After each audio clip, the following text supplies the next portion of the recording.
அந்த ஒரு கேள்வி மட்டும் சொல்லிட்டு இந்த இடத்துல வந்து சொல்லிட்டு போனா நிறைய பகுதியா சொன்னாங்க. ஏன் மாந்தியை பத்தி பேசணும்? அவர் ஸ்பெஷலிஸ்ட். எந்த வித்தையை கற்றாரோ அந்த வித்தையை முன்னுரைக்கணும். அது சோதனை மாண்பு, ஆசிரியர் மாண்பு உண்டு. அவர் எத்தனையோ வலுப்படுத்திருப்பார், மீட்டிங்ல பேசுவார். அப்ப மாந்தியை பத்தி சிறப்பிச்சிருக்காரு. இப்ப பழைய ஒரு வேலைக்கு வந்து மாந்திக்கு 1, 2 அப்படின்னு சொல்லக்கூடிய இடங்கள் நான் கேட்பேன். ஒரு நிமிட உரையானாலும் மாந்தியை பத்தி சொன்னானா இந்த சபை பூர்த்தியானதுனால அம்சத்தை பெறும். வாங்க மாந்தியை பத்தி உட்காருங்க. இப்ப நான் கேள்வி நல்லா பார்த்துக்கோங்க. வாங்க. லக்கணத்துல எந்த லக்கணம்னு நம்ம சொல்ல முடியாது, ஒரு ஜாதகரை வச்சு பேசுவோம். லக்கணத்தில் மாந்தி இருந்தால் எப்படின்னு சொல்லிடுவேன். இருங்க ஒரு நிமிஷம். அந்த ஜாதகர் பார்க்க வரும் பொழுது காலை பொழுதில் மாந்தியை பத்தி கேட்டா என்ன பண்ண சொல்றீங்க? மதிய பொழுதில் மாந்தியை கேட்டா என்ன சொல்றீங்க? மாலை பொழுதில் மாந்தியை கேட்டா என்ன செய்வீங்க?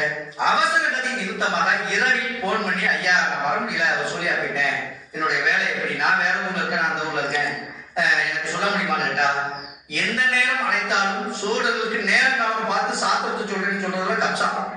அவன் அவசர கதியில காப்பாற்றக்கூடிய டாக்டர் என்னவோ அது மாத்திரம் ஜோடர்கள். அந்த சமயத்துலதான் சகுனம்னு சொல்லக்கூடிய ஒரு சாஸ்திரம் பார்க்கணுமா இல்லையா? சகுன நிமித்தமாக பிரசன்னம் என்பது நம்ம வந்து நேரடியா பார்க்கறது. சகுன நிமித்தத்தை சரியாக கணிச்சு சொல்லக்கூடியது மாந்திக்கு மட்டுமே உள்ள ஒரு மாண்பு. உண்மைங்களா இல்லைங்களா? அப்போ மாந்தியோட நேரத்துல கேட்கக்கூடிய டைம் காலை, மதியம், அதாவது முற்பகல், பிற்பகல், நடுப்பகல், மாலை பொழுது சொல்லுவாங்க. ஸோ அது மாதிரி காலை, மதியம், மாலை என்று சொல்லக்கூடிய டைம். அதுக்கப்புறம் அந்தி பொழுதில், அந்தி சந்தி சாய் நேரத்தில் பொழுது வருவாங்க, இல்லைன்னா இரவு பொழுது கேட்பாங்க. இந்த நபர்கள் வந்து உங்கள்கிட்ட கேட்கும்போது லக்கணத்துக்கு இருக்க மாந்திக்கும் லக்கணத்துக்கு 2வது மாந்திக்கும் என்ன ஒரு மரபு சொல்லுவீங்க? சொல்லுங்க. இந்த ஒரு நிமிஷம் உரையில ஒரு பூர்த்தி செய்யும். எல்லாருக்கும் வணக்கம். வாழ்க.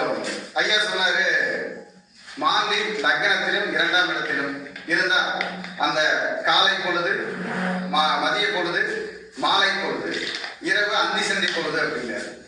காலை பொழுது அப்படின்னு எடுக்கிறப்ப பாத்தீங்கன்னா ஏதாவது ஒரு புதிய சிந்தனைக்காக வந்திருக்காங்கன்னு அர்த்தம். புதிய சிந்தனை, புதிய தொடக்கம். அந்த அமைப்புல ஒரு நல்ல விஷயத்தை தான் கேட்பாங்க. லக்னத்தில் மாந்தி இருந்தா காலை பொழுதில் அதே மாந்தி கட்டத்தில், அந்த கோச்சார கட்டத்தை தான் நீங்க சொன்னீங்க. ஆமா, அந்த தினத்தில் கோச்சார கட்டத்தில் காலை பொழுதில் மாந்தி இருந்தார். இந்த காலை பொழுது மாந்தி எப்பவுமே தன் நல்ல, அதாவது தன்னடக்கத்தை தான் காட்டும். எப்படி தன் செயலை சுய சிந்தனையோடு செய்வதற்கு என்ன ஒரு ஒத்துழைப்போ அந்த ஒத்துழைப்பை செய்து வெற்றி பெறுவதற்கு உண்டான நல்வழியை நமக்கு காமிச்சது.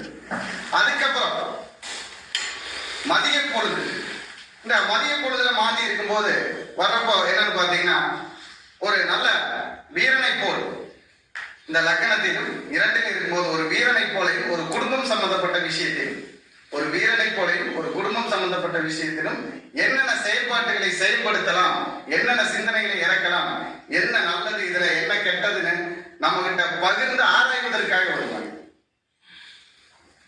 அதே மாலை பொழுது, இந்த மாலை பொழுது ஆகும்போது அவர் குணம் மாறிடுங்க. காலையும் மதியமும் இருக்கிற மாதிரி இல்லாம மாலை பொழுது ஆகும் பொழுது அவர் குணம் மாறி விடுவார்.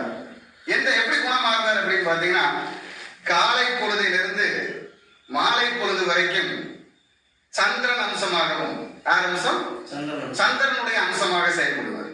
ஏன் அப்படின்னு பாத்தீங்கன்னா எப்பவுமே பகல்ல நிலவு தெரியாதுன்னா பகல்ல நிலவு இருக்கும். அந்த நிலவு சூரியனிடம் தன் சக்தியை கிரகித்துக் கொண்டிருக்கும். அதனால நிலவு தெரியாது, சூரியன் மட்டும் தெரியும். அதே போலத்தான் பகல் பொழுதில் தன்னை ஆண்மகனாக காட்டிக் கொள்வார், இரவு பொழுதில் தன்னை பெண் மகளாக காட்டிக் கொள்வார். அப்போ இந்த இரவு பொழுதில் வரும் பொழுது மட்டும் மனதில் ஏதாவது ஒரு தொந்தரவுகளோட ஆரோக்கியத்திற்காகவும் தொந்தரவுகளுக்காகவும், 2ஆம் இடம் குடும்பத்தில் ஏதாவது ஒரு சின்ன சங்கடங்கள் இருக்கிறது, அதை சரி செய்வதற்காகவும் உள்ள கேள்வி பதிலுமாக வரக்கூடியதும், அதை சரி செய்யக்கூடிய சக்தியை கொடுக்கக்கூடிய நல்ல குணம் நலத்தையும் காட்டக்கூடிய அமைப்புல அந்த மாந்தி இரவு குளிகையாக, பகலில் மாந்தியாக செயல்படுவார். இந்த கருத்தை எனக்கு இந்த மேடையில சொல்றதுக்கு ஒரு வாய்ப்பு கொடுத்த சக்தி வேலையாருக்கு நான் நன்றி சொல்லிக்கிறேன். நிறைய ஜாதகங்கள்ல ஏன் மாந்தினா என்ன, குளிகைனால எல்லாருக்கும் கன்ஃபியூஸ் இருக்கு இல்லையா? அதை தெளிவுன்றத ஐயாட்ட காலையோட மாந்தியும் மாலையோட மாந்திக்கும் விளக்கம் கொடுக்கணும். ஜோடத்துக்கு வந்து ஒரு விளக்கத்தை கொடுத்தாக்கா, ஒரு நட்சத்திரமா இருந்தாலும் சரி, ராசியா இருந்தாலும் சரி, லக்னமா இருந்தாலும் சரி, என்ன கேள்வி கேட்டாலும் அது பதில் சொன்னாலும் இதுக்கு ஒரு விளக்கம். அதனால